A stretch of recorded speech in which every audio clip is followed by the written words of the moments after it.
Papa Dudut. Mapagpalang araw po sa iyo at sa lahat ng mga nakikinig ng Barangay Love Stories ngayon. Ako po si Clarine, 18 years old na sa kasalukuyan at isa ng senior high school student.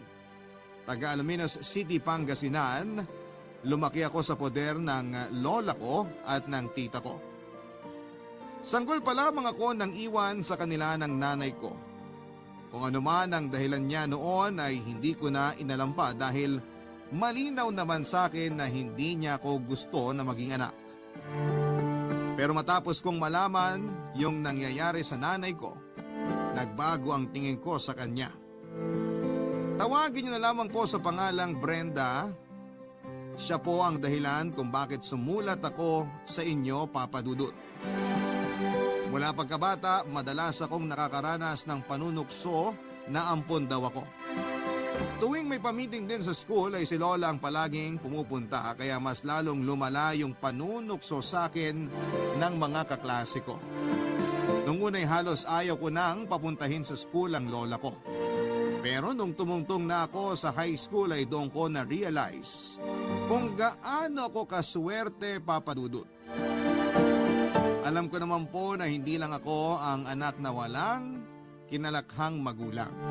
At maswerte ako na meron akong lola na tumayong nanay at tatay ko. Kaya naman hindi na ako naiinggit pa sa mga kaklase ko na buo ang pamilya. Bukod sa lola ko ay may mga tita rin ako na laging nakasuporta sa akin. Tuwing recognition day sa school ay present sila pareho. Halos hindi ko nga maramdaman na may kulang sa akin dahil palagi naman nilang pinupunan yung puwang sa pagkatao ko. Pero ang hindi ko alam, Papa Dudut, ay hindi rin pala naging madali ang buhay noon ng nanay ko.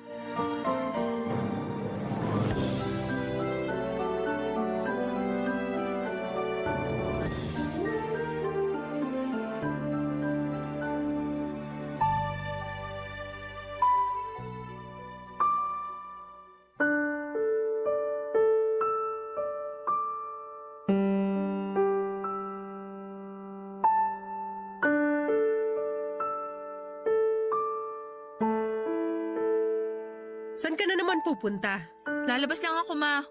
Huwag niyo sabihing pagbabawalan niyo na naman ako. Nakikita mo ba yung suot mo? Masisilipan ka na. Tsaka yung pangitaas mo halos nakalabas na yung dibdib mo. Wala ka man lang pagpapahalaga sa sarili mong bata ka? Alam niyo, ma, isipin niyo na lang yung gusto niyong isipin. Pero hindi po ako magpapalit dahil lang ayaw niyo tong suot ko. Gusto mo talaga yung nababastos ka, no? Bakit di ka nalang maghubad? Nahiya ka pa. Ma, pwede ba? Baka kung saan pa mapunta tong usapan natin eh. Kasalanan ko pa? Sa halip na tulungan mo ako sa mga gawain dito sa bahay, inuuna mo pa yung paglalakwatsa mo. Puro ka party. Sino kasama mo doon, ha? Sino pa? Eh di mga kaibigan ko po. Kaibigan o baka naman mga lalaki? Sa itsura mo yan, sigurado ako na pagpepiestahan ka ng mga mata nila. Tapos gustong-gusto mo naman. Eh di sana nagbenta ka na lang ng katawan mo para kumita. Talaga ba, ma? Sa inyo pa manggagaling yan? Masisisi mo ba ako? Tignan mo nga yung sarili mo, mukha kang bastusin. At ano ho ba ang dapat kong suotin? Mahabang bestida na may mahabang manggas? Tapos kamay ko lang yung nakikita? Sana ho, pinasok nyo na lang ako sa kumbento. Sana nga. Baka sakali magtinu ka ron. Hindi ka sana ganyang kabastos kung sumagot-sagot sa akin. Alam nyo, kahit balutin ko pa yung sarili ko, kung may manyak sa paligid ko, mababastos at mababastos pa rin ako. Wala sa pananamit yun. Oo, tama ka. Wala nga sa pananamit yon, pero pwede mong maiwasan yung mga ganong sitwasyon kung hindi mo sila bibigyan ng motibo. Sa tingin mo sinong lalaki ang hindi matutukso kung ikaw na mismo naghahain ng sarili mo sa kanila? Nung kabataan ko, hindi kami Yan pinapayagan. yung mahirap sa inyo eh. Wala kayong tigil sa pagkukumpara. Nung panahon namin, ganito. Nung panahon namin, ganyan. Magkaibang henerasyon tayo ng kinalakihan, ma. Hindi yun ang pinupunto ko. Ang sa akin lang, bigyan mo naman ng dahilan yung mga tao sa paligid mo para irespeto ka. Ma, kung gusto nila akong irespeto, kusa nilang ibibigay yon at hindi ko na kailangan pang hingin sa kanila. Sige, gawin mo yung gusto mo. Pero wag kang hihingi ng tulong sa akin pag nabuntis ka dahil dyan sa kalandian mo. Hindi ako ganun katanga para magpabuntis, ma. Nasasabi mo lang yan kasi hindi pa nangyayari. Pero kapag nandyan na, sigurado akong hihingi ka rin ng tulong sa akin. Dami niyo pang sinasabi? Makaalis na nga. Tama, umalis ka na nga. Mas maganda nga siguro kung di ka na babalik. Buisit ka. Lagi nyo namang sinasabi yan. Nakakaumay na, Ma. Kung nauumay ka na bakit hindi ka pa lumayas dito? Mas mabuti na nga yung wala ka para wala nang sakit sa ulo. Hindi mo gayahin yung ate mo. Kita nyo na? Kahit naman anong gawin ko, ako pa rin lagi yung pasaway nyong anak. Si ate yung matino, si ate yung mabait, lahat na. Tapos ako yung patapon yung buhay. Tama, di ba? Buti naman alam mo. Hindi ko na pala kailangan ipamukha sa'yo.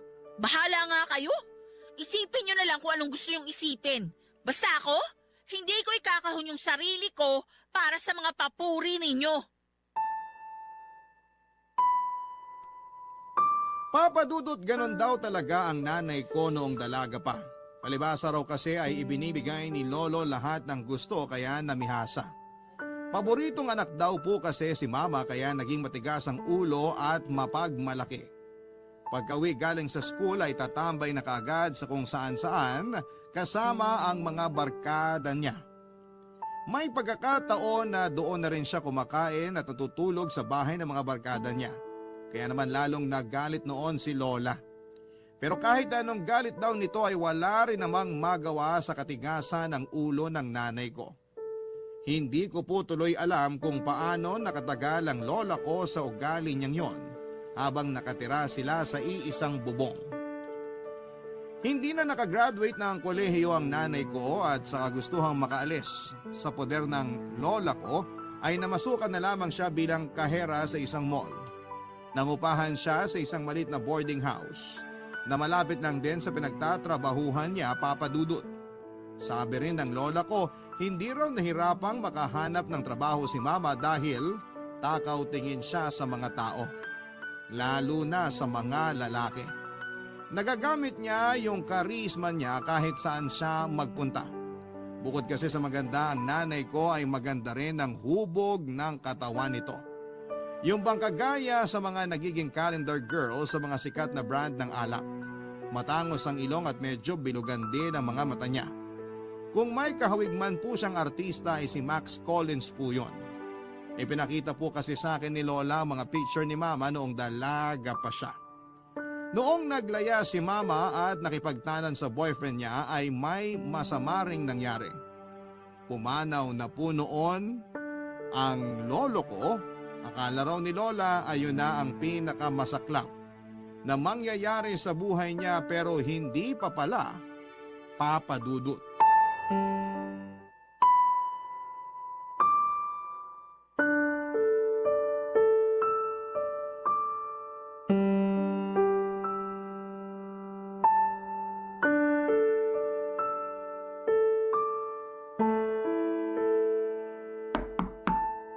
Sino yan?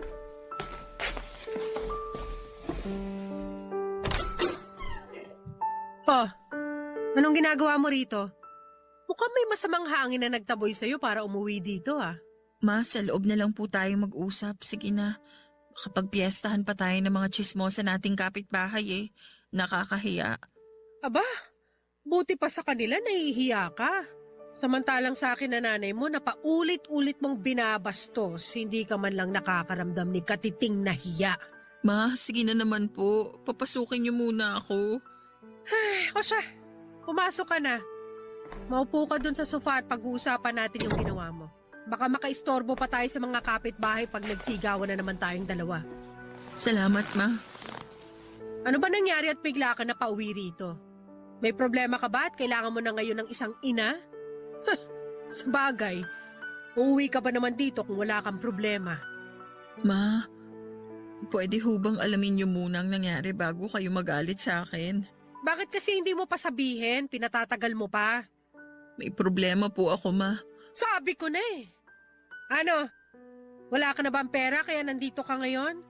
Pwes, wala rin akong maibibigay sa'yo. Ma, hindi naman po to tungkol sa pera. Mas importante po to.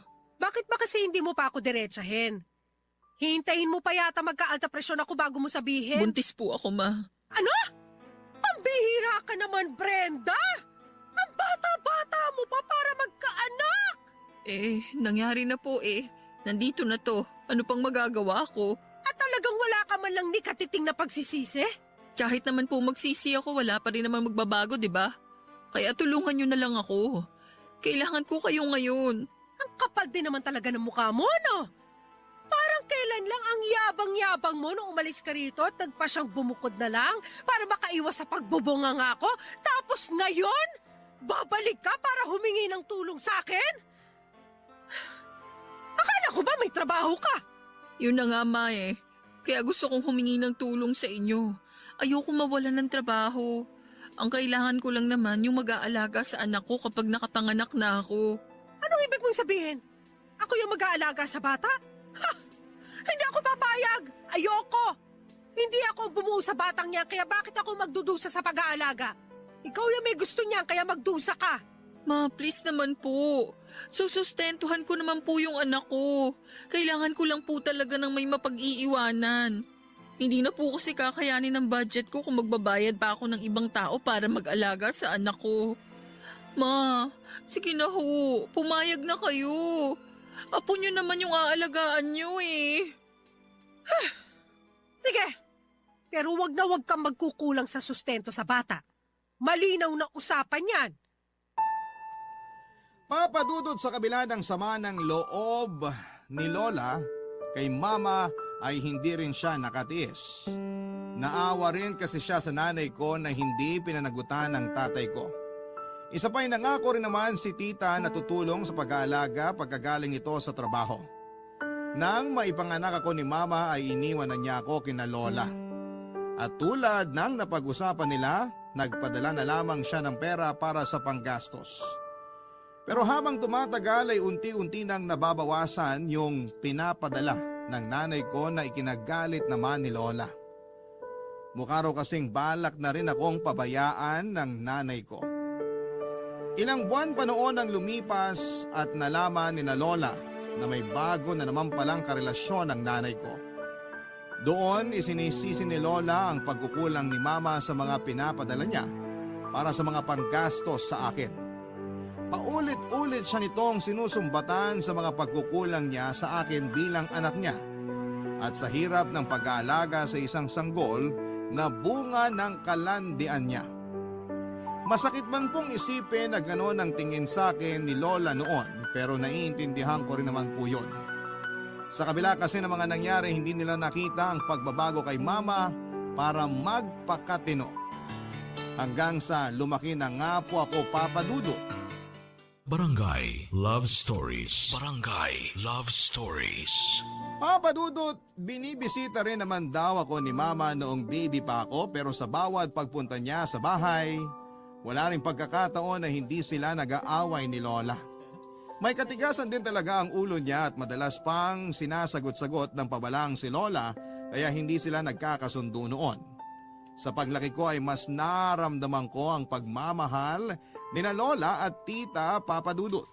Umabot na ako noon sa 2 taon sa high school, kahit mga kaklase ko ay alam nila na Lola's girl ako. Sa mga birthday ko naman, ilang beses lang nakapunta ang nanay ko. At tuwing nagkikita kami ay para lang siyang bisita. Yung tipong mangungumusta lamang siya at magbibigay ng regalo, tapos ay aalis na. Sa katagalan, Papa Dudut, unti-unti ko nang naramdaman noon yung paghihigpit ni Lola. Siguro dahil na rin sa nangyari kay Mama noong dalaga pa siya. Noong mag-16th birthday ako ay nagpadala lang ng regalo ang nanay ko at nag-message sa akin sa Facebook at hindi raw siya makakapunta. Hindi naman ako nagreklamo dahil laging sinasabi sa akin ni Lola na magpasalamat na lamang ako na may natatanggap pa ako mula sa nanay ko. Pagsabit ng 17th birthday ko ay wala pa rin siya, pero may isang gabi pa noon na dumating si Mama at gusto niya lang sana akong makita noon, Papa Dudut.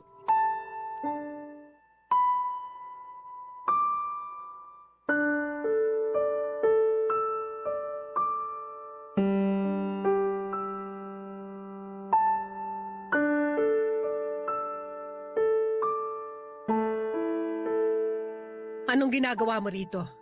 Gabing-gabi na. Tulog na si Clarin. Ganun ba, Ma? Ayos lang. Idadaan ko lang sana tong binili kong bagong damit at sapatos para sa kanya. Kung tulog na siya, pakibigay na lang ho. Ganun ba talaga kahirap para sa'yo na iabot ng personal sa kanya yung mga pinamili mo? Pwede ko nga siyang gisingin para makausap mo eh. Pero mukhang makakaabala pa siya sa'yo. Hindi naman po sa ganun, ma. Alam ko kasing nagpapahinga na siya ng ganitong oras. Huwag niyo naman pag-isipan ng masama lahat ng ginagawa ko. At talagang sasabihan mo pa ako ng ganyan? Ma, please naman. Hindi ako pumunta dito para makipagtalo sa inyo. Gusto ko lang talagang ibigay itong mga pinamili ko para sa anak ko. Para makabawi man lang ako sa kanya kahit papano. Kung gusto mong makabawi, maglaan ka ng oras sa kanya. Kung sa lalaki mo nga, dami mong oras eh. Kahit man lang sana tuwing birthday ni Clarin makapunta ka. Malaking abala ba sa'yo yung ilang oras para sa kanya? Sa bagay. Mas masarap nga palang bumuka ka na lang sa... Ma, magdahan-dahan naman kayo ng pananalita ninyo. Bakit nasasaktan ka? Eh di ba wala ka namang ibang alam gawing noon kundi bumuka ka sa mga lalaki? Tingnan mo nga yung naging bunga ng kalandian mo. Hindi mo man lang magawa magpakaina sa kanya. Nagpapadala naman po ako Hindi ako pumapalya sa sustento ko sa kanya. At saka kinukumusta ko rin naman siya. Sa tingin mo sapat na yon? Sa tingin mo ba masaya si Clarina siya lang yung walang magulang tuwing may pa-meeting sa eskwelahan nila? Alam niyo naman po na may trabaho ako. At saka nandiyan naman po kayo ni ate para sa kanya. Ah, ganon. Talagang iniasa mo na sa amin lahat. Sana pala naging ATM ka na lang. Total yun lang naman ang silbi mo sa anak mo. Ang sakit niyo naman magsalita. Talaga masasaktan ka. Mabuti nga yan eh. Baka sakaling tablang ka naman ng hiya sa ginagawa mong pambabaliwala sa kanya. Hindi po totoo yan. Hindi ko siya binabaliwala. Mahal ko yung anak ko, ma. Kayo lang naman yung nag-iisip ng ganyan eh. Anong klaseng pagmamahal yung sinasabi mo? Eh mula nung sanggol pa lang si Clarin, ako na yung tumayong magulang para sa kanya. Buti nga't lumaki matino at mabait yung batang yun eh. Hindi tulad mo na bata pa lang kating-kating ang lumande. Ma naman! Hindi po ba kayo napapagod na ulit-ulitin sa akin yung nagawa kong pagkakamali noon? Hindi ba pwedeng mag-move on tayo at magkapatawaran na lang? Napatawad na kita sa mga nagawa mo. Pero kung hindi dahil sa apo ko, hindi ko yun gagawin. Kung gano'n naman pala at napatawad nyo na ako gaya ng sinasabi nyo, bakit lagi nyo nalang ipinamumukha sa akin yung mga nagawa ko noon? Hindi ko to ginagawa para insultuhin ka. Ginagawa ko to para matuto ka namang magpakaina. Yun lang, Brenda. Ganun lang kasimple yung hinihingi ko sa'yo. Pero ano pa nga ba nga asahan ko? Hay! Umalis ka na. Iwan mo na lang yung ibibigay mo para sa apo ko. Tutal, yan lang naman ang silbi mo. Papadudot dinig na dinig ko ang naging pagtatalo ni na mama at lola ng gabing yon. Pero mas pinili ko na lamang na magkulong sa kwarto at hindi na lamang lumabas para harapin ang nanay ko. Naawa po ako noon sa kanya. Kahit naman po kasi pagbalik-balik na rin ng mundo, ay nanay ko pa rin siya. Nagkulang siya sa akin bilang isang ina pero hindi naman siya kinapos sa suportang pinansyal. Gayon pa man, papadudot ay hindi pa rin nagbago ang pananaw ni Lola sa nanay ko. Gusto talaga nito na magpakananay sa akin si Mama at hindi yon dinadaan lamang sa sustento at lagi ko namang sinasabi noon kay Lola na ayos lang sa akin yon dahil naiintindihan ko rin naman na may trabaho si Mama.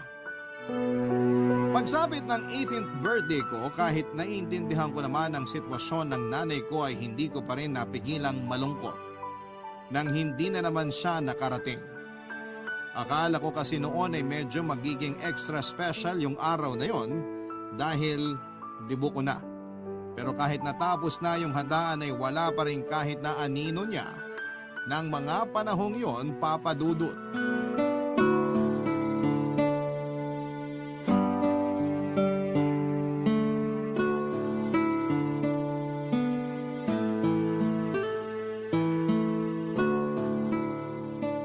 O apo, kakatapos lang ng handaan na. Bakit parang malungkot ka? Hindi ka ba nag-enjoy? Nag-enjoy naman po, La. May inaasahan ka bang bisita na hindi nakarating? Wala po, La. Nakapunta naman po lahat ng mga kaibigan ko eh. Mukhang alam ko na. Inaasahan mo bang darating ang mama mo? Ay, ganun na nga po. Kala ko po kasi makakapunta siya. Kahit mapadaan lang sana. Apo, Nagpadala naman ang mama mo ng panghanda at saka regalo para sa'yo. Pero la, iba pa rin po kasi yung nandito siya eh. Sa chat lang po niya kasi ako nababate. Laging na lang ganun. Apo, pasensya ka na ha.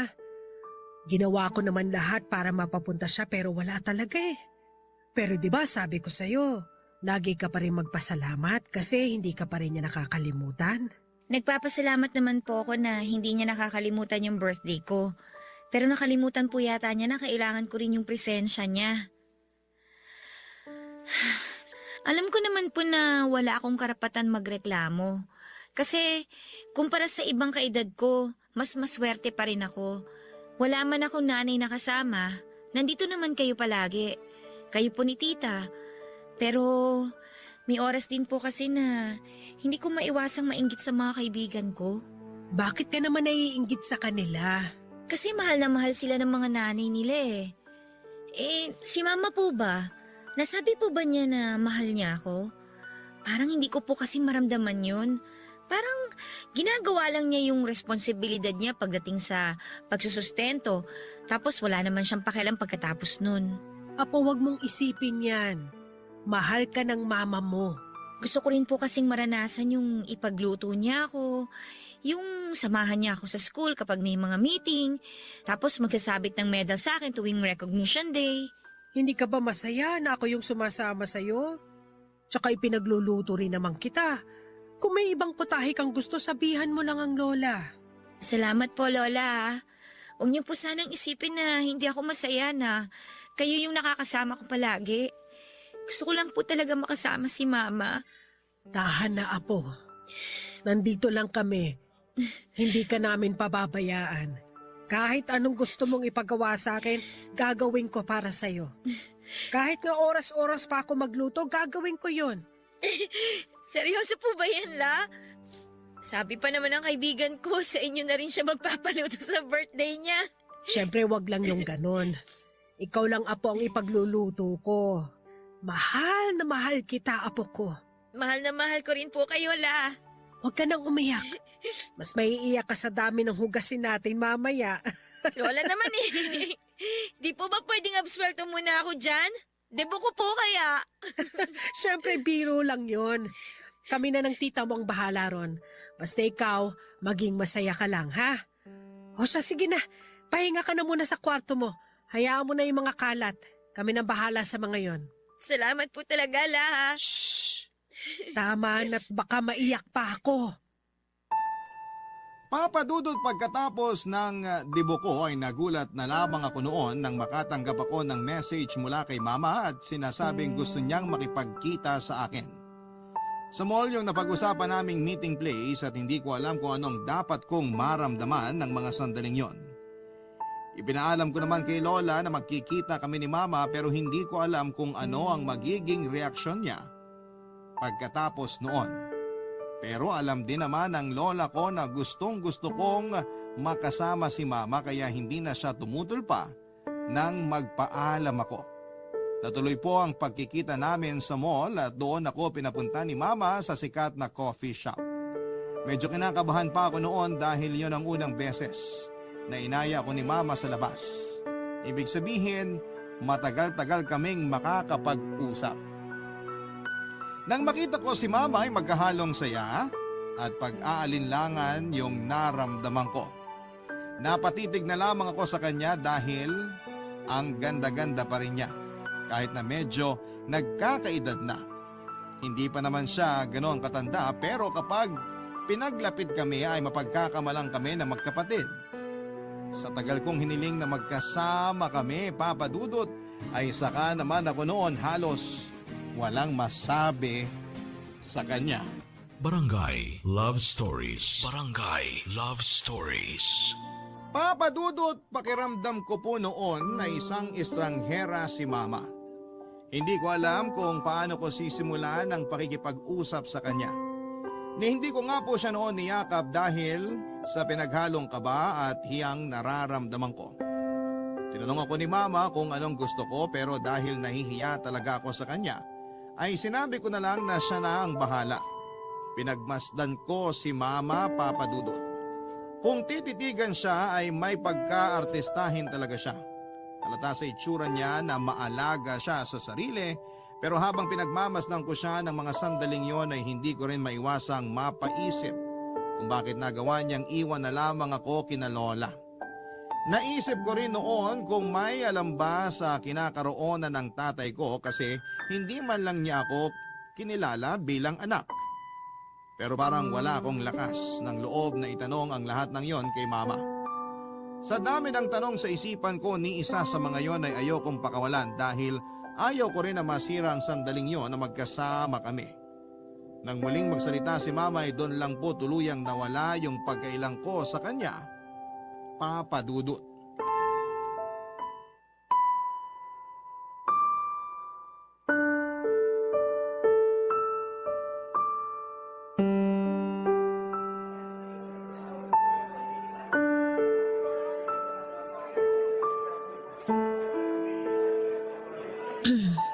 Nak, kumusta yung debo mo?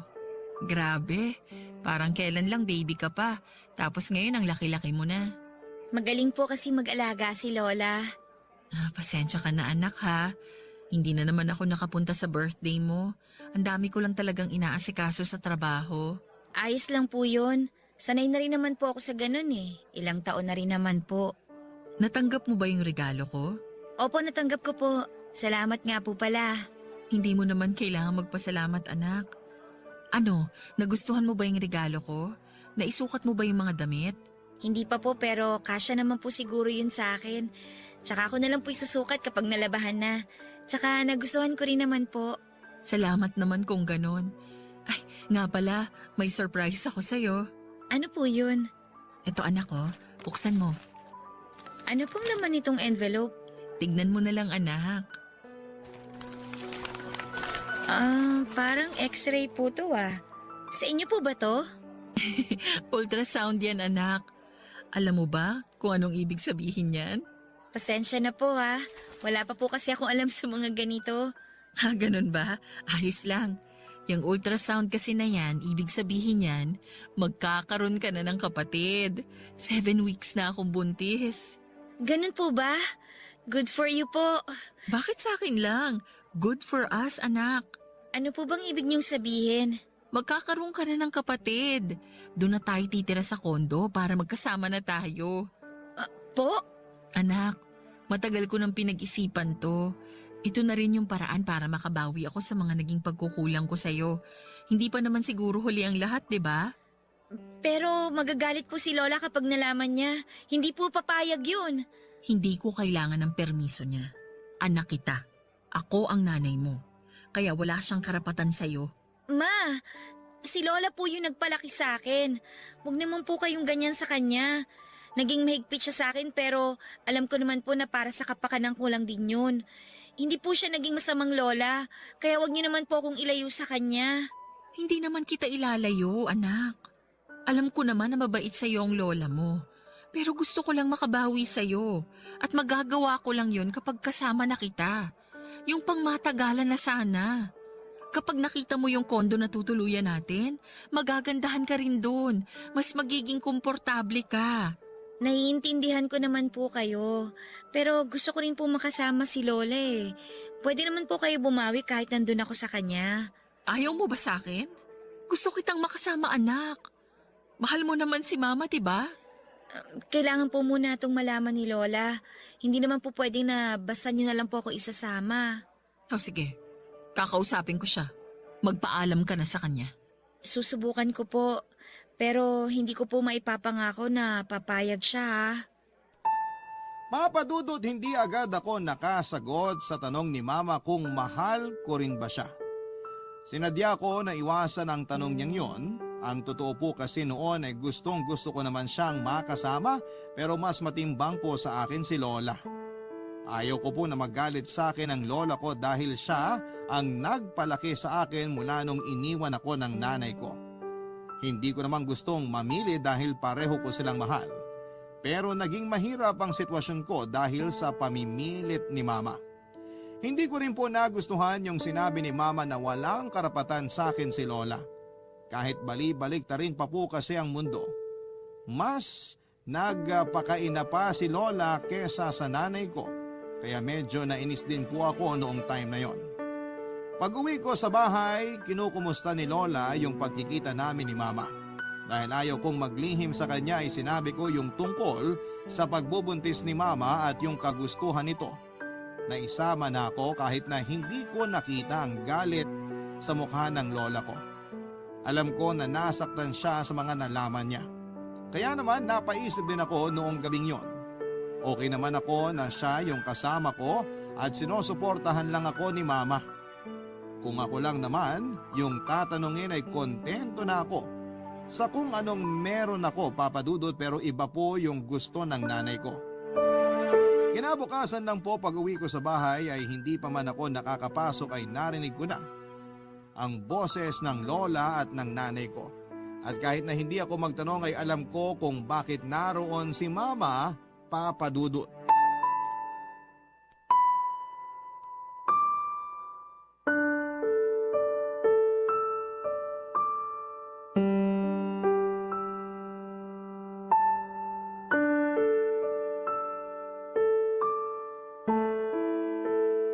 Anong kondo yung sinasabi mo sa apo ko, ha, Brenda? Sa amin yun ng partner ko, ma. At patitirahin mo talaga doon yung anak mo? Kasama yung lalaki mo? Nag-iisip ka ba? Ano po bang masama doon? Mas maayos ang buhay niya rito kaya hindi ako papayag na kukunin mo siya sa akin. Pero ako yung nanay niya. Ako yung mas may karapatan sa kanya. Huwag mo nga magamit-gamit sa akin yung salitang nanay. Kasi kahit kailan, hindi mo napunan yung responsibilidad mo sa anak mo. Oo, sinusustentohan mo siya pero hindi lang tungkol sa pera ang pagiging isang ina. Maraming pagkakataon na pwede mo siya makasama pero hindi mo ginawa. Tapos ngayon maayos na siya sa akin, saka mo siya kukunin? Kahit ano pang sabihin ninyo, may karapatan ako sa anak ko. Akala mo ba hindi ko alam na buntis ka na naman? Kaya ba kating-kati ka na kunin si Clarin para may tagapag-alaga ka ng pangalawa mong anak? Hindi mo nga nagawa magpakaina sa apo ko, tapos naisipan mo pag mag-anak ulit? Ibang klase ka rin talaga, no? Ma, please naman. Huwag niyo nang ibalik pa yung mga nangyari noon. Kung gusto niyo, babayaran ko na lang yung pag-aalaga niyo sa anak ko noong mga panahong wala ako. Ang kapal ng mukha mo! Hindi mo mababayaran yung hirap at pasakit na binigay mo sa amin! Umalis ka na! Wala ka makukuha rito! Hindi namin kailangan dito ang tulad mo! Baka mahawa pa ang apo ko sa... Sa ano, ma? Sa kalandian ko? Hanggang ngayon ba naman, iniisip niyo pa rin na kalad ka rin akong babae? Nagkamali lang ako noon. Hindi ko naman alam na lolokohin lang ako ng lalaking minahal ko eh. Hindi ko naman ginusto na hindi niya ako panagutan at takasan na lang yung responsibilidad niya sa anak ko. Nagkamali ka kasi ginusto mo yon. Kung nagtinu ka lang sana at hindi lumandi ng maaga, hindi ka sana mabubuntis. Kahit ano pang sabihin niyo, buo na yung desisyon ko. Kukunin ko yung anak ko. Magkamatayan na tayo, pero hindi ko hahayaang sirain mo pati ang buhay ng apo ko. Kaninong buhay po ba yung sinira ko? Nagtanong ka pa? Kasalanan mo kung bakit namatay ang tatay mo. Ibinigay niya lahat ng gusto mo. At alam mo rin noon na may sakit siya sa puso, pero tinuloy mo pa rin yung pakikipagtanan mo. Nung lamay niya wala ka, hindi ka man lang nakasilip kasi nahihiya ka, hindi ba? Sorry, ma. Hindi ko naman yun sinasadya. Lola, ano po nangyayari? Dinig na dinig po yung mga boses ninyo sa labas. Anak, pasensya ka na. Narinig mo ba yung pagtatalo namin ng lola mo? Yung totoo po, kanina pa po talaga ako sa labas. Hindi lang ako pumasok agad pero narinig ko po lahat ng pinag-uusapan ninyo. Pinagtatalunan niyo pa rin ba kung kanino ako dapat mapunta? Nak, di ba? Di ba may napag-usapan tayo nung nagkita tayo sa mall? Nakapag-desisyon ka na ba? Ako yung nanay mo. Sa akin ka dapat sumama. Hahayaan mo naman akong makabawi sa'yo, di ba? Ma, hindi ko naman po kailangan sumama sa inyo para makabawi kayo sa akin. Ano, ma? Yan bang tinuro niyo sa anak ko? Sinadya niyo ba na ilayo ang loob niya sa akin para kayo ang piliin niya? Huwag mo akong tinatanong yan. Kasi alam mo at malinaw na malinaw sa'yo kung sino sa atin ang nang iwan ng anak. Ma, dito ko gusto kina Lola. Huwag na po kayong umiyak. Nandito lang naman po ako palagi eh. Pwede niyo naman po akong puntahan. O kung gusto nyo, ako na lang po pupunta sa inyo. Kayo na muna mag-ina mag-usap. Basta ang desisyon ko, hindi na magbabago yon. Sa akin si Clarin. Tapos ang usapan. Anak, ayaw mo ba talagang sumama sa akin? Hindi naman po sa ayaw. Gusto ko rin naman po kayo makasama, Ma. Pero hindi naman po yung puntong sa inyo na talaga ako titira. Ma, huwag po sana kayo magagalit ha. Pero matanda na rin po kasi si Lola eh. Naging mabuti po siya sa akin. Pinalaki niya ako ng maayos. Kaya sana maintindihan niyo po kung bakit hindi ko siya kayang iwan. Napakabait mong bata.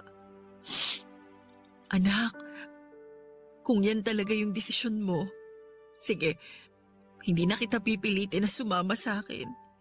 Basta ha, ingatan mo ang sarili mo. Huwag mong gagayahin yung mga naging pagkakamali ko noon. Ma, kung ano po yung nagawa niyo noon, kalimutan niyo na po yun. Palayain niyo na po yung sarili ninyo sa pangit niyong nakaraan. Marami pa naman pong magagandang bagay na pwedeng mangyari eh. Lalo na po ngayon, magkaka-baby na kayo. Nakakatuwa naman ang anak ko. Ang galang-galang mo. Buti na lang hindi ka sa akin nagmana. Ay. Basta, ipangako mo sa akin na magtatapos ka ha. Kahit hindi na para sa akin. Kahit para na lang sa lola at sa tita mo. Pero higit sa lahat, gawin mo yon para sa sarili mo. Papa Dudut, hindi ko po inaasahan na magiging madamdami ng pag-uusap namin ng nanay ko. Doon ko napagtanto na mabait din naman pala siya at hindi rin naging madali ang pinagdaanan niya. Ikinuwento niya sa akin yung mga naging karanasan niya noong lumaya siya sa bahay ni na Lola at noong namatay si Lolo. Malungkot yung nangyari pero sabi niya, ako raw yung pinakamagandang nangyari sa buhay niya noong panahong yon. Noong ihatid ko si Mama sa labas ay hindi ko alam kung bakit bigla kong nakaramdam ng matinding kalungkutan. Niyakap ko siya noon at tinanaw pa hanggang sa siya ay makaalis. At nung nawala na siya sa paningin ko ay parang mas bumigat yung pakiramdam ko. Papa Dudut, yung gabi na nag-usap kami ni Mama ay hindi ko lubos akalain na yun na rin pala ang huli. Nagulat na lamang ako sa ibinalita ng tiyahin ko na dinala sa ospital ang nanay ko kinabukasan. Halos mawalan ako noon ng malay noong nalaman ko na wala na si Mama at ang anak na dinadala niya. Nagka-cardiac arrest daw siya habang natutulog. Papa Dudut, nung unang gabi ng lamay ni Mama, sinabi ko kay Lola yung ikinuwento sa akin ng nanay ko bago kami maghiwalay ng gabing nag-uusap kami. Inabuso siya ng tatay ko kaya iniwan niya ito. Pero hindi niya sinabi kina Lola yung totoong nangyari. Kitang-kita ko noon yung matinding kalungkutan sa mga mata ng lola ko. Matapos niyang malaman na nakaranas ng pang-aabuso si Mama. Hanggang sa ngayon po ay nagluluksa pa rin ako sa pagkawala ng nanay ko. May pagsisisi rin po ako dahil sana napagbigyan ko pa siya na makasama ako ng mas matagal. Pero hindi na po yon mangyayari pa. Nakakalungkot man pero kailangan pa ring umusad ng buhay namin. Kinuha ko yung kaisa-isang picture namin ni Mama na kalong niya ako noong baby pa ako. Sa ngayon, yung picture na lamang niya ang lagi kong tinitignan, Papa Dudut. Isa po yon sa ginawa kong inspirasyon para pagbutihan pa ang pag-aaral ko. Tutuparin ko yung mga pangarap ko sa buhay hindi lang para sa mga taong nagpalaki sa akin kundi para sa nanay ko na mananatiling buhay dito sa puso ko.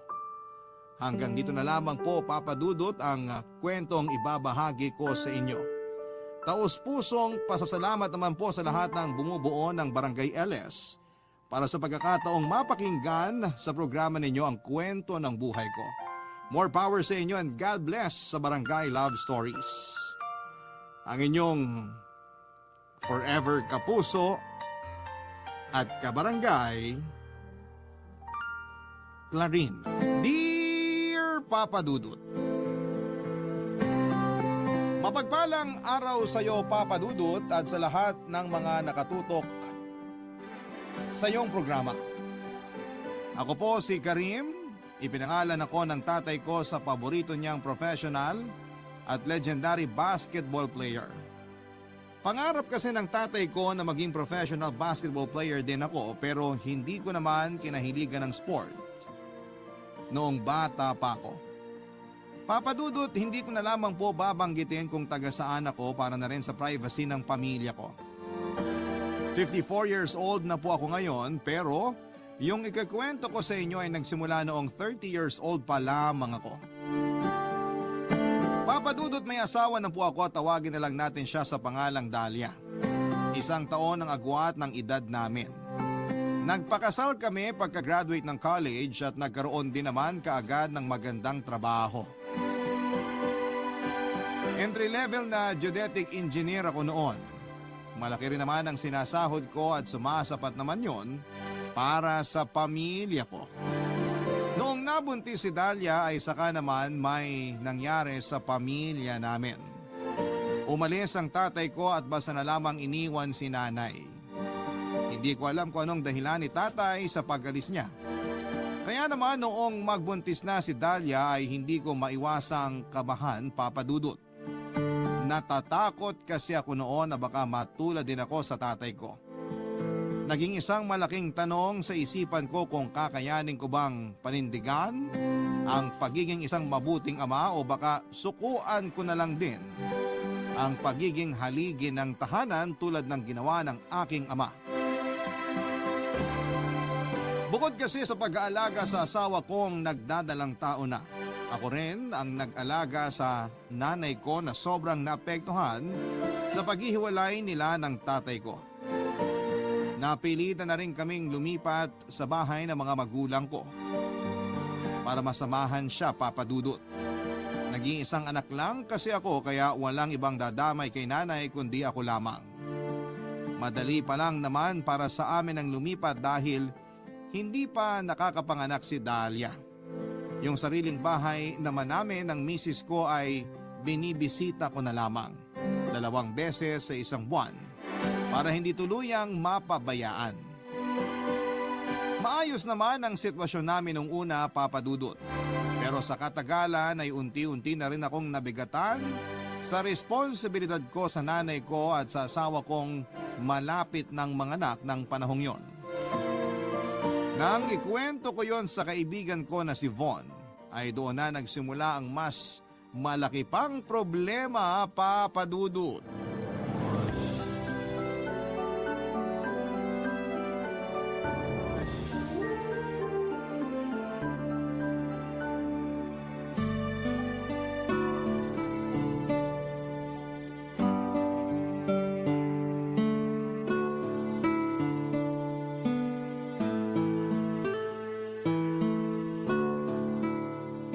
Salamat sa pagpunta, pare, ah. Sus, pwede ko ba naman makalimutan yung birthday mo? Kung sakaling nakalimutan mo, magkalimutan na rin tayo. Uminom na lang tayo. Bukas trabaho na naman. Uy, sa lalim ng buntong hininga mo, parang ayaw mo na magtrabaho, ah. May problema ba? Yun na nga pare. Alam ko naman kung gaano tayo kabisi sa trabaho. Minsan, malalayo pa yung location na sinusurvey nating lupa. Kaya pagod na sa biyahe tuwing uuwi sa bahay. Tapos pagdating ko, aasikasuhin ko pa yung asawa ko at yung nanay ko na nagpapakalunod sa lungkot dahil sa buwisit kong tatay. Pre, magiging tatay ka na rin. Kapag nakapanganak na si Dalia, madadagdagan pa yung responsibilidad mo kaya dapat handa ka na. Yun na nga iniisip ko eh. Paano kung hindi ko kayanin? Baka matulad lang din ako sa tatay ko. Mangyayari lang yun kapag hinayaan mo. Kahit may pag-aalangan ako, hindi ko tutularan yung ginawa niya, pare. Ay, kung kailan matanda na sila ng nanay ko, saka pa niya naisipan magloko. Walang kwenta. Uy, huwag ka naman ganyan sa tatay mo. Bago naman nangyari yun, naging mabuting ama rin naman siya sa'yo, di ba? Oo, pero hindi niya pa rin naman napanindigan. Kung nagawa niya ipagpalit yung nanay ko sa ibang babae, nasaan yung pagmamahal niya dun? Kahit naman may sarili na akong pamilya, hindi ko pa rin gugusto yung magkahiwalay sila. Gusto ko pa rin na buo kami.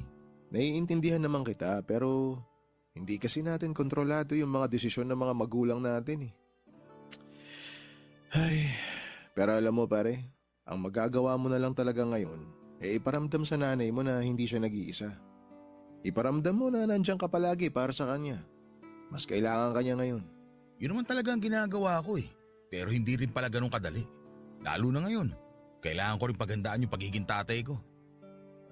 Go ba pre? Paano ka nag-adjust nung first time nyo palang na misis mo magka-baby?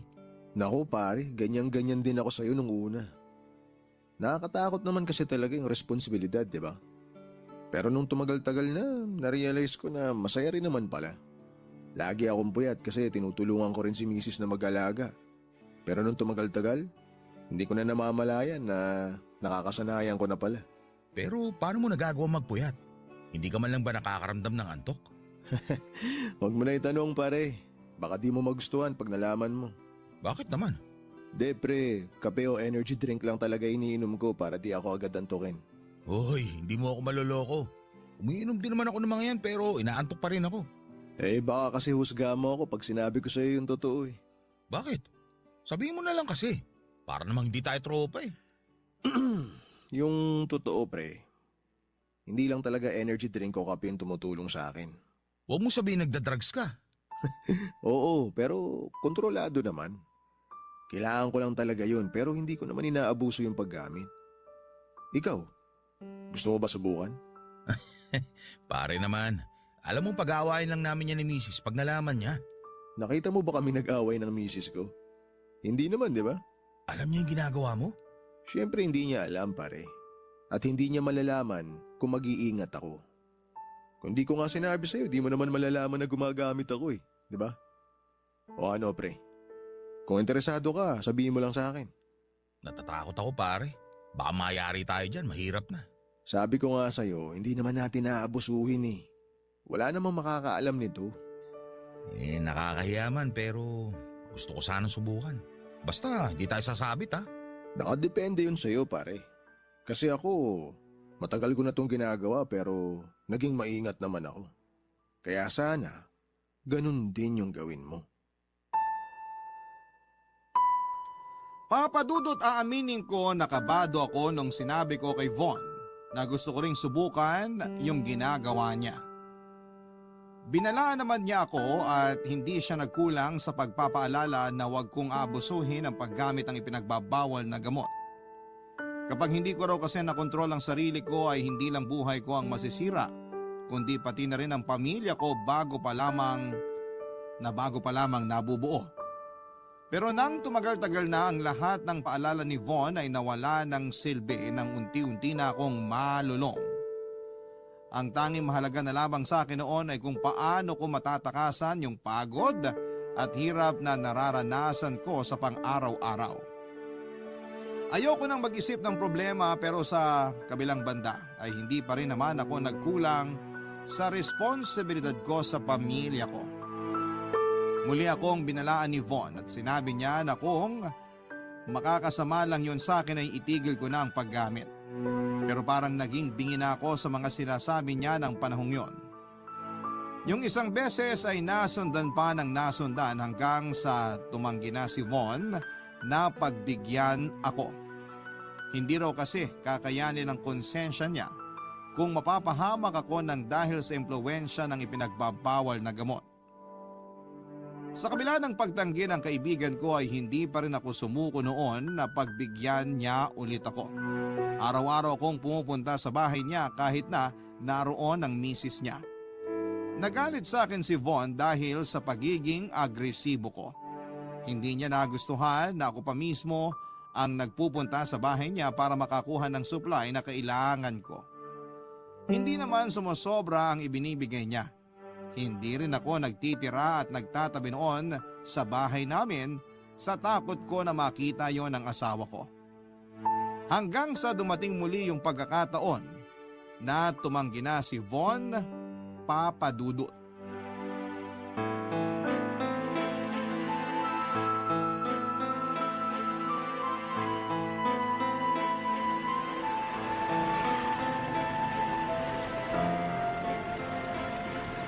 Pare ano na? Nasaan na hinihingi ko? Pare naman, di ba sinabi ko nang di na ako magbibigay sa'yo? Magbabayad naman ako eh. Kahit na. Hindi naman to tungkol sa bayad eh. Yung problema dito ay yung pagpunta-punta mo sa bahay ko. Hindi mo ba naisip na ipapahamak mo ako sa misis ko? Pasensya ka na pare. Hindi ko naman gustong nag-aaway kayo eh. Anong hindi? Yun na nga yung nangyayari dahil sa ginagawa mo. Pasensya na. Kailangan ko lang talaga eh. Alam mo naman di ba? Nakapanganak na si Dahlia. Kailangan ko rin siyang tulungan sa pag-aalaga sa anak namin.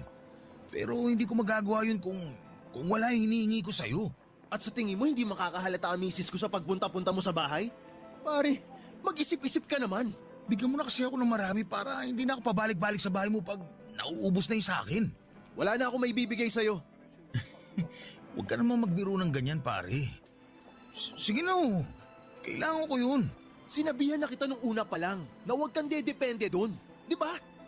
Kontrolado mo dapat yung paggamit mo. O tapos ngayon, hinahanap-hanap mo na. Tingnan mo nga yung sarili mo. Mukhang wala ka na sa katinuan. Hindi ko kailangan ng sermon mo, Von! Hoy, huwag mo kasigawan ha. Gusto mo ba talaga mag-skandalo rito? Sige, bahala ka. Ipagsigawan mo pa ng malaman ng mga tao na lulong ka na para dakpin ka na lang ng mga pulis dito. Sa tingin mo ba makakasama mo pa yung pamilya mo pag nangyari yon? Kung wala kang dala ngayon, pupunta ako sa bahay mo. Mamayang gabi, mga 12:00. Ang kulit mo naman eh. Sinabi ko na nga, di ba? Wala na akong maibibigay sa'yo. Hindi pwede. Anong hindi pwede pinagsasabi mo? Pwede, pare. Pwede mong ihinto yung paggamit mo. Maawa ka sa sarili mo. Ayoko rin naman na mapahamak ka eh. Sana talaga hindi ko na lang sinabi sa'yo yung tungkol dun. Sana sinarili ko na lang kung alam ko na yun din naman na magpapahamak sa'yo. Nag-iingat naman ako. Kaya sige na oh. Kahit isa na lang. Kailangan ko na talaga ngayon. Pare, hindi na nga pwede. Makakahalata na yung misis ko eh. Iba na nga tingin niya sa atin nung huling pumunta ka sa bahay. Kung bakit ba naman di mo mapigilan yung kaadikan mo? Ni minsan hindi naman nangyari sa akin yan. Ibig sabihin lang nun, sumobra ka na. Kaya utang na loob, wag ka nang pupunta ulit sa bahay. Paano ko? Palibasa ikaw, may mapagkukunan ka o gugustuhin mo. Tumigil ka na, Karim. Pati trabaho mo naapektuhan eh. May iba na nakakapansin sa pagbabago ng kilos mo. Pati ang pamumula ng mga mata mo. Hindi na uubra yung pasuot-suot mo ng shades tuwing lumalabas ka. Kapag nalaman ng boss natin yung ginagawa mo, matatanggal ka sa trabaho. Malaking kasiraan sa opisina yung pagkakaroon ng isang drug addict sa mga engineer. Wow! Galing mo magmalinis ah. Gusto mo bang sabihin ko sa kanila na ikaw yung nagsusupply sa akin? Sira ulo ko talaga eh, no? Sira na ako sira pero kailangan ko ng supply ngayon. Bibigyan mo ba ako? Pareho tayong mawawalan ng trabaho. Huwag mo akong daanin sa pananakot mo. Kung gusto mo, sa iba ka kumuha. Bahala ka maghanap. Wala ka nang aasahan sa akin. Hihinto na ako sa paggamit. At ikaw, bahala ka kung plano mong sirain yung buhay mo. Papadudot gaya nga ng sinabi ni Von ay hindi na niya ako muli pang pinagbigyan. Ipinangako na raw niya sa sarili niya na hihinto na siya sa paggamit. Pero kung kailan handa na siyang magpakatino at baguhin ang buhay niya, saka naman siya binawian ng buhay. Dahil nga matagal na siyang gumagamit ay nagkaroon ng damage ang utak niya at yun na rin ang naging sanhi ng pagkamatay niya, Papadudot. Nalungkot ako sa pagkawala ni Von. Hindi ko kasi akalaing mangyayari sa kanya yon. At bago pa siya mawala ay nagkaroon pa kami ng samaan ng loob dahil sa pagkalulong ko sa ipinagbabawal na gamot. Dahil sa mga nangyari, kahit mahirap ay pinilit ko ang sarili ko na huminto na rin sa paggamit. Doon ko naisip kung anong mangyayari sa mag-ina ko at sa nanay ko kapag nawala na ako. Nagplano ako noon na pumasok sa isang rehabilitation center pero nagalangan ako dahil kapag ginawa ko yon, malalaman na ng asawa ko ang lahat. Natakot ako sa posibilidad na iwan niya ako at ilayo sa akin ang anak namin kaya hindi ko yon itinuloy. Bagay na pinagsisihan ko rin ng sobra. Makalipas lang kasi ang ilang buwan ay nagsimula na naman ako sa patikim-tikim hanggang sa muli na naman ako, Papadudot, na malulong sa droga ng mga panahong yon. Barangay Love Stories. Barangay Love Stories. Papadudot, hindi nga natuloy ang plano ko noon na magbagong buhay na. Parang napakahirap kasi sa akin na layuan ng tukso nang makakakilala ako ng mga taong sa tingin ko ay masasandalan ko ng panahong yon. Sa pagtatanong-tanong ko sa mga bar na napuntahan ko ay muli akong nakakuha ng supplier. Sa pagkakataong yun ay parang mas naging malaya ako sa paggamit dahil hindi nila ako tinitipid. Basta tamang halagang ibinabayad ko ay wala kaming nagiging problema. Gaya nga ng dati, naging maingat pa rin po ako. Pero sa pagkakataong yon ay mas naging sabik ako. Umabot na yon sa punto na nabawasan ko na rin ang savings namin ng asawa ko. May ilan na rin sa mga katrabaho ko ang diretsahang nagtatanong kung gumagamit ba ako. Sino ba naman kasi ang hindi magtataka? Kung umaga pa lamang ay nakasuot na ako ng shades at hindi ko yon tinatanggal hanggang sa matapos kami sa pagsusurvey. Hindi na rin nila ako nakakausap dahil kadalasan mas pinipili ko na lamang ang mapag-isa.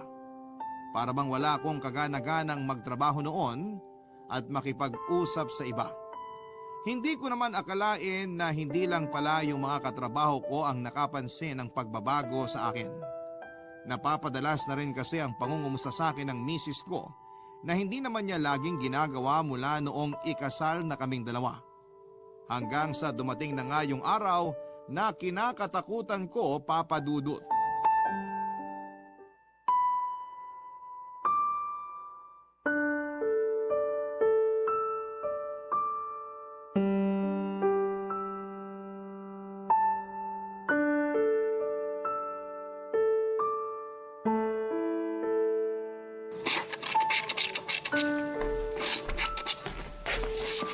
Oh, mahal. Gabing-gabi na. Bakit naglalaba ka pa? Pwede namang ipagpabukas na lang yan. Katatapos ko lang magkape. Ano? Hindi naman kita inaalok ng kape. Ang sabi ko, bakit naglalaba ka pa ng ganitong oras? Ha? Para wala ka nang gagawin bukas. Mauna ka na matulog. Kaya mo na lang ako rito. Tsaka, maglilinis pa ako ng banyo mamaya. Kung gusto mo, magsaing na rin ako para sa almusal natin bukas. Wala ka bang balak matulog? O baka naman hindi ka na talaga natutulog? Matutulog din ako mamaya. Kaya sige na, bumalik ka na ron. Hindi kasi ako komportable na may nanonood sa akin habang naglalaba ako. Hindi. Sabay tayong matutulog ngayon, Karim. Itigil mo na nga yan. May bukas pa para dyan. Ang kulit mo naman eh. Matulog ka na. Kaya ko na to. Ako nang bahala sa lahat. Tinutulungan ka na nga sa mga gawain dito pero parang mali pa rin sa'yo. Walang mali sa pagtulong mo sa akin sa mga gawain dito. Malaking bagay nga yan eh. Yun naman pala eh. Pero parang hindi ka na normal. Paano di normal? Yan! Yung mga kinikilos mo! Nakakapanibago! Alam mo, ikaw yung hindi normal eh. Ikaw na nga yung may asawang matino, maalaga at masipang magtrabaho pero parang hindi ka pa rin masaya. Alam mong hindi yun yung pinupunto ko. Tapatin mo nga ako. May nagawa kang kasalanan ano? Kasalanan? Ano naman magiging kasalanan ko sa'yo? Nag-withdraw kasi ako kanina ng panggastos dito sa bahay. Binawasan ko yung savings natin. Pero napansin ko na parang ang laki na nung nabawas. May pinagkakagastusan ka ba? Wala. At mas lalong hindi ko binabawasan yung savings natin. Hindi mo naman kailangan magsinungaling sa akin eh. Kung may importante kang binili o binabayaran, wala namang kaso sa akin yon. Pero sana naman, sabihin mo pa rin sa akin. Huwag na natin pag-usapan yan. Kailangan natin pag-usapan. Dali, ano ba? Hindi mo ako kailangan pagtaasan ng boses. Tulog na yung anak natin at saka si nanay. Konting respeto naman. Wes, tigilan mo na ikakatanong sa akin. Hindi ako nagda-drugs. Ano? Anong sinabi mo? Matulog ka na. Matulog ka na. Sabi ko kasi sa'yo, matulog ka na. Hindi ka nakikinig. Hindi. Sa'yo na mismo nang galing eh. Hindi naman kita tinatanong kung nagda-drugs ka. At hindi mo yung masasabi kung hindi ka gumagamit. Karim naman! Sabihin mo na sa akin yung totoo. Nakikita mo ba yung itsura mo? Kahit itanggi mo yung sa akin ngayon, mahirap ng paniwalaan. Mahal, magpapaliwanag ako. Alam mo, matagal na ako nagdududa sa'yo eh. Pero ginagampanan mo naman yung pagiging padre de pamilya mo, kaya pinipilit kong burahin yung sa isipan ko. Kasi akala ko, kailangan mo lang talaga yon. Pero nung nakita ko kung gaano nakalaki yung nabawas sa savings natin, dun ko na naisip na hindi na to tama. Kailan ka titigil, ha? Kapag walang-wala na tayo? Mahal naman. Huwag mo ako matawag-tawag na mahal. Kasi kung mahal mo ko at yung anak natin, hindi mo kami ilalagay sa alanganin dahil dyan sa kaadikan mo. Please, mahal. Umalis ka na rito. Kung hindi ka aalis, iiwan ka namin ng anak mo at sisiguraduhin ko na hindi mo na kami makikita kahit kailan. Papa Dudut, alam ko naman na imposible talagang mailihim ko kay Dahlia ang ginagawa ko. Natakot ako na iwanan ang asawa at anak ko kaya kahit mahirap para sa akin ay muli akong huminto sa paggamit. Pero kahit ginawa ko na yon, ay huli na rin pala ang lahat dahil natanggal ako sa trabaho matapos magpositibo sa drug test. Dahil sa kondisyon ko noon ay nahirapan ako makapagtrabaho. Doon ko napagtanto kung gaano kalaki ang nawala sa akin, Papa Dudut. Iniwan ako ng asawa ko, umuwi sila sa probinsya sa mga magulang niya at gustuhin ko man silang puntahan noon ay hindi ko magawa dahil wala akong mukhang maiharap sa mga biyanan ko. Isa pa'y wala na rin akong matinong trabaho at sarili ko na lamang ang kayang tustusan ng maliit na halagang kinikita ko mula sa kung ano-anong racket. Hindi ako kinukonsinti ng nanay ko at sinusuportahan pa niya ang desisyon ni Dahlia na hiwalayan ako at pinalayas na rin ako sa bahay niya. Mabuti na lamang at may sarili na kaming bahay ng misis ko na naipundar bago kami lumipat sa bahay ng nanay ko. Malaki ang naitulong noon sa akin kasi hindi ko na kailangang mangupahan pa. Akala ko ay magsisilbing aral na sa buhay ko ang mga nangyari sa akin, pero makalipas lamang ng ilang buwan ay muli na naman akong napalapit sa tukso. Mag-isa lang kasi ako sa bahay at halos lamunin na rin ako ng matinding kalungkutan. Kaya para matakasan yon ay gumamit muli ako. Pero sa pagkakataong yon ay hindi ko na talaga nakontrol ang paggamit at naospital ako matapos mag-collapse. Mabuti na lamang at hindi ako natiis ng nanay ko ng panahon na yon. Ginawa niya ng paraan ang lahat ng gastusin sa ospital. Sa sobrang hiya ko noon sa kanya ay halos hindi ko siya matitigan sa mga mata niya. Kaya pagkalabas ko ng ospital ay ako na mismo ang voluntaryong pumasok sa isang rehabilitation center. Laking tuwa ko noon dahil nang unti-unti ako makarecover ay binisita ako ng asawa ko, Papa Dudut.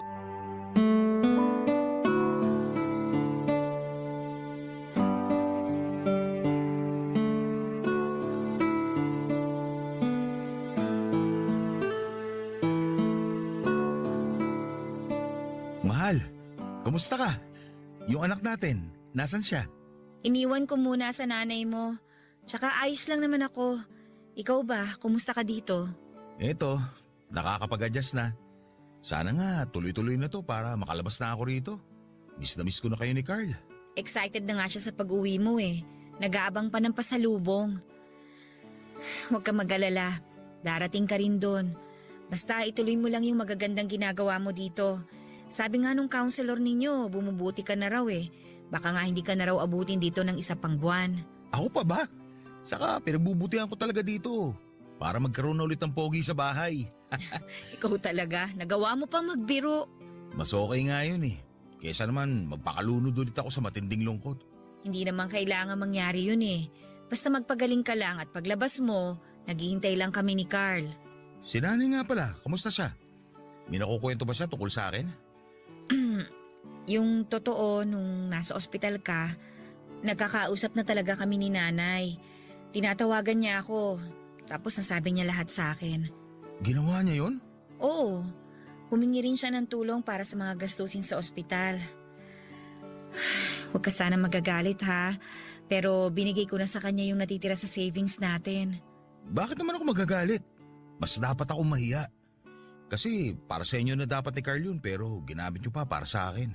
Hayaan mo na. Asawa pa rin kita at ama ka pa rin ng anak natin.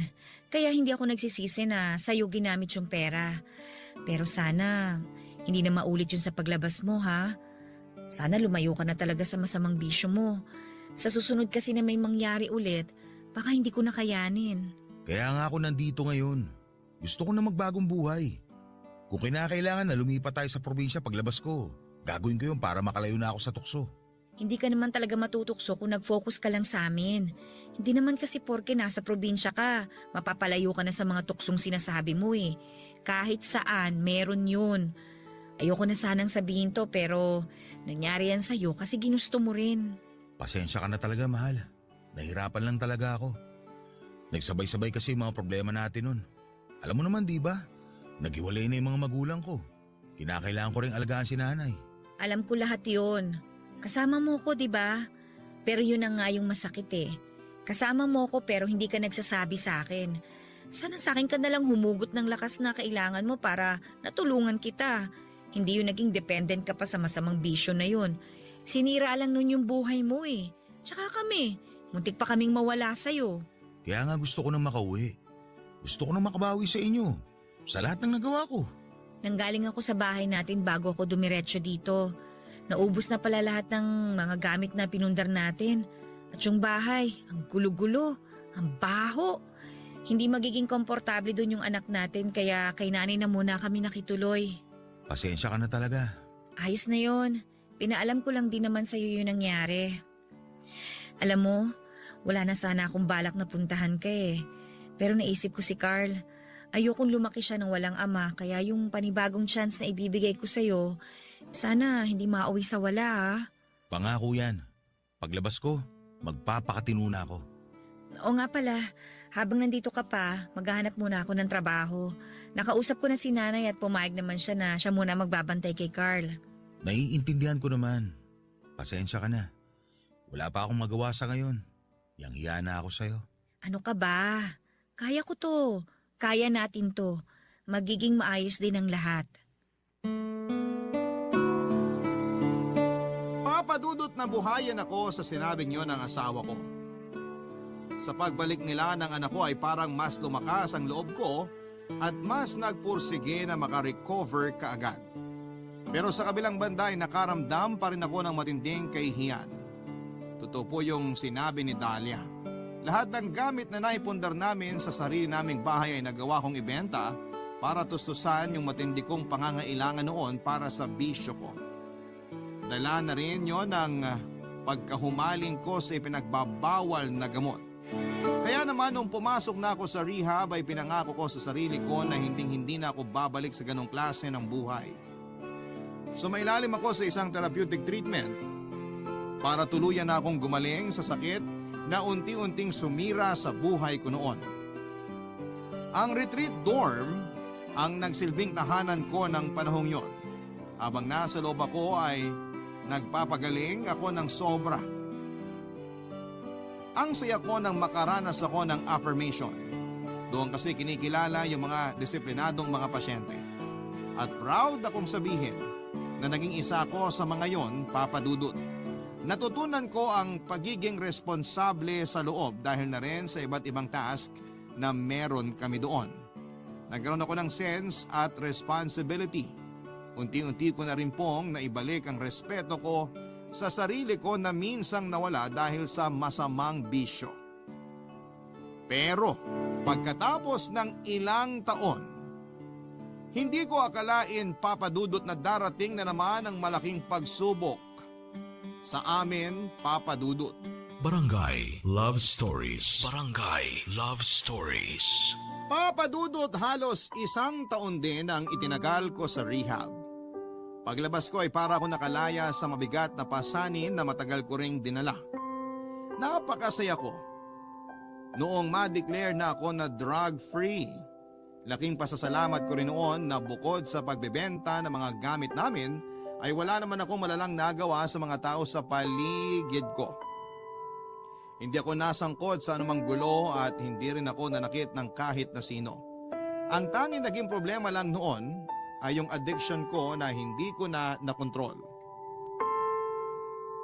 Hindi naging madali para sa akin yung plano ko na maghahanap kaagad ng trabaho pagkalabas ng rehab. Pero hindi naman ako pinabayaan ng misis ko. Kaya habang wala pa akong trabaho, pinahiram niya ako ng puhunan para magnegosyo. Nagkaroon kami ng sarili naming computer shop at tumagal yon hanggang sa mag-high school na ang anak naming si Carl. Pero bago mag-high school ang panganay namin ay nadagdagan pa kami ng 2 anak. Laking pasasalamat ko sa Diyos nang muli akong nagkaroon ng trabaho at malayo yon sa naging trabaho ko noon at may kaliitan din ang sweldo. Pero hindi naman kami kinakapos. Malaki rin naman kasi ang kinikita ng computer shop.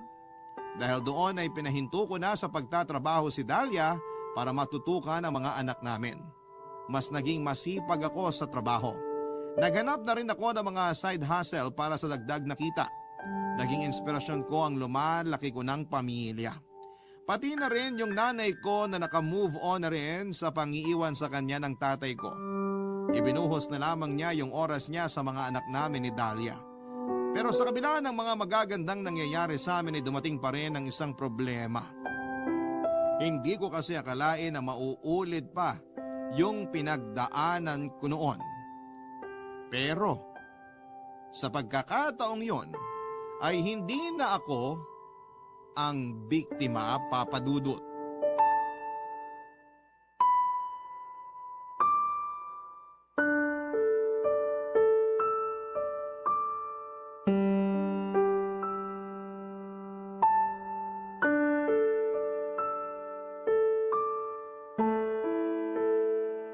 Mahal, wala ka ba napapansin kay Carl?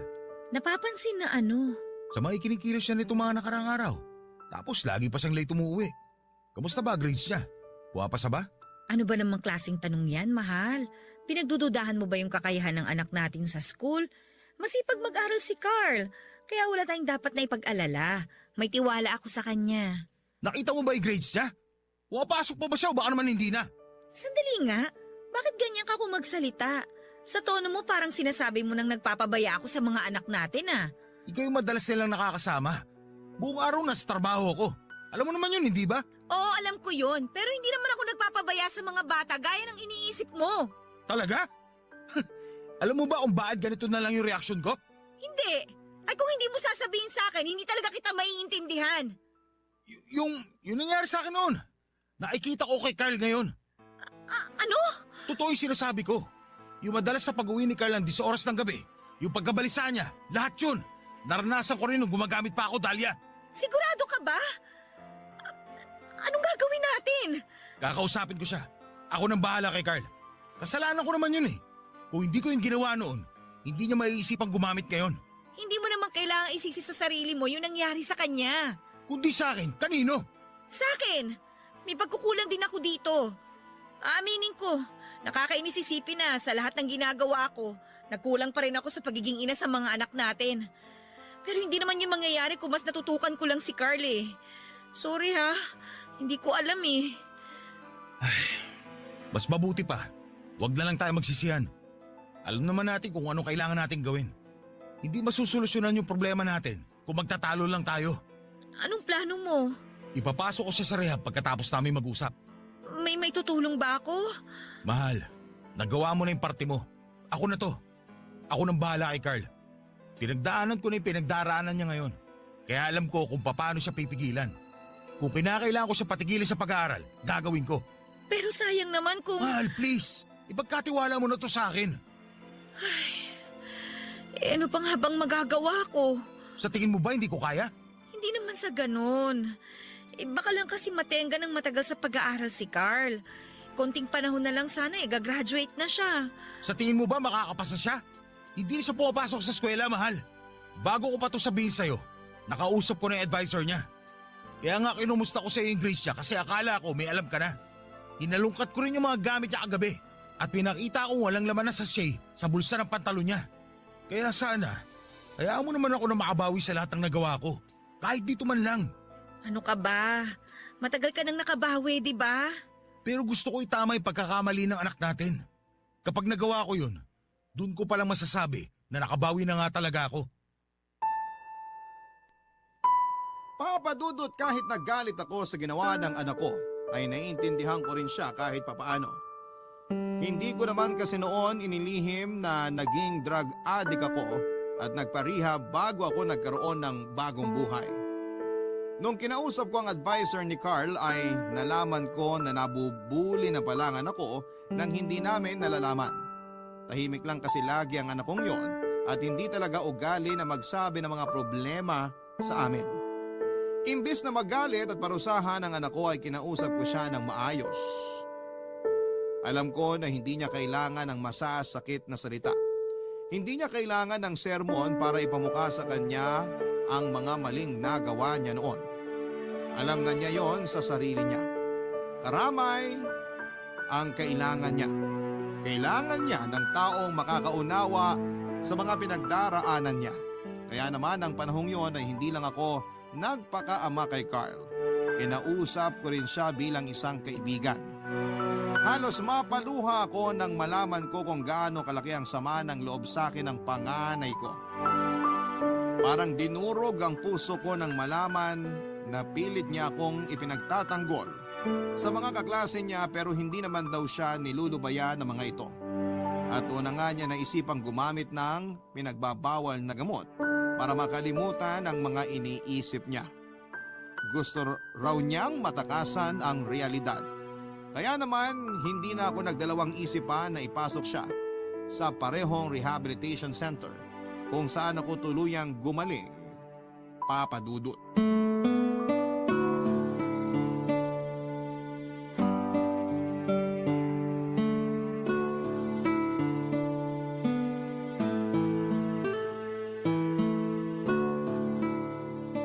Galing ka raw sa rehab kanina, sabi ni nanay. Kumusta si Carl?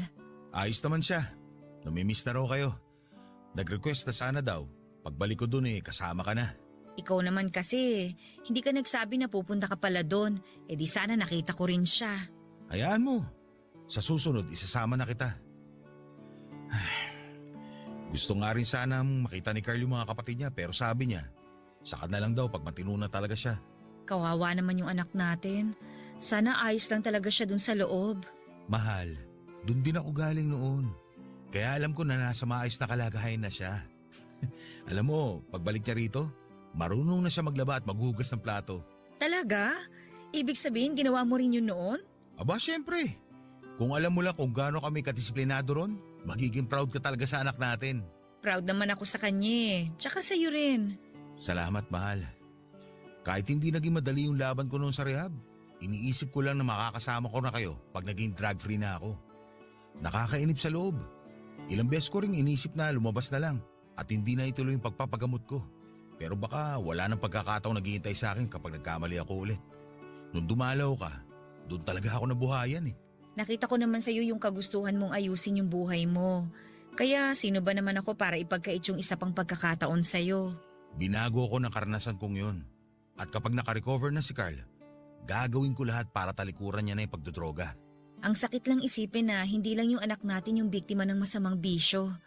Akala nila, solusyon sa problema yung sandali nilang pagkawala sa realidad ng buhay. Sa totoo lang, pag nasa sitwasyon ka na, hindi mo talaga maiisip yan . Tingnan mo ako. Naging dependent sa drugs noon at muntik ko pa yung ikamatay. Ang mahalaga, tapos ka na doon. Nalampasan mo na lahat yun. Bagong buhay na to para sa'yo. Para sa atin. Sobrang layo mo na sa pinagdaanan mo noon. Pero hindi ko pa rin maiwasang isipin na nabigo ko sa parting hindi ko naisip na posible rin yung mangyari sa anak natin. Ay nako, tama na nga tong kadramahan natin. Ang mabuti pa, simulan mo na yung paglalaba. Kasi 2 basket na yung marurumi nating damit. Ano? Teka, bakit ako yung maglalaba? Oh, wag ka na magreklamo. Mamayang gabi, ikaw pa nakatoka sa paghuhugas ng mga plato. Pambihira. Binabawian mo talaga ako . Kilos na! Sana pala, hindi ko na lang sinabi sa'yo na ginagawa namin yun sa loob. Ganon. Doon ka lang pala masipag, ha? Gusto mo bang bumalik dun sa... Eto na, maglalaba na. Ba't parang masama ang loob mo? Mahal, hindi masaya maglaba. Kahit gawin ko pa yun ang bukal sa kalooban ko, hindi talaga masaya yun.